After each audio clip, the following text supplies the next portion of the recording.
Hi friends, welcome to our channel. ఈరోజు మా ఇంట్లో వండిన చేపల పులుసు తయారు చేసే విధానం, అది ఎలా తయారు చేస్తామో ఇప్పుడు ముందుగా నేను చెప్పబోతున్నాను. ఫస్ట్ చేపల్ని శుభ్రంగా కడుక్కోవాలి. ఆ తర్వాత చేపల్ని ఆయిల్లో డీప్ ఫ్రై చేసుకోవాలి. డీప్ ఫ్రై చేసుకోవాలి. దానిలో చేసుకున్న తర్వాత దాంట్లో కొంచెం పసుపు, అల్లం, ఉప్పు, గరం మసాలా మొత్తం యాడ్ చేయాలి. యాడ్ చేసి చింతపండు రసం కూడా పోసుకోవాలి. కలుపుకున్నాక కొన్ని నిమిషాలు, ఒక 10 నిమిషాలు మరగనివ్వాలి. సో ఇది మరుగుతూ ఉండగా దీన్ని ఉడకనివ్వాలి. ఒక 10 మినిట్స్ అలానే ఉంచాలి. ఆ తర్వాత లైట్గా కొంచెం డీప్ ఫ్రై లాగా అయింది.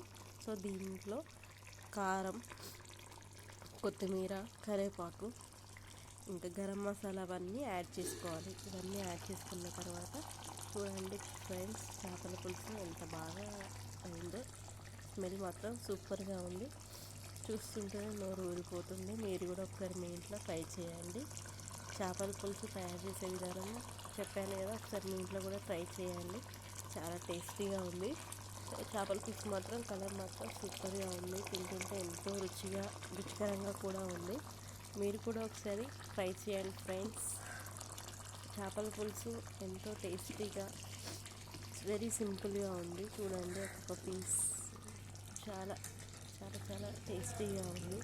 మీరు కూడా మీ ఇంట్లో ట్రై చేయండి. Subscribe my YouTube channel. Thank you.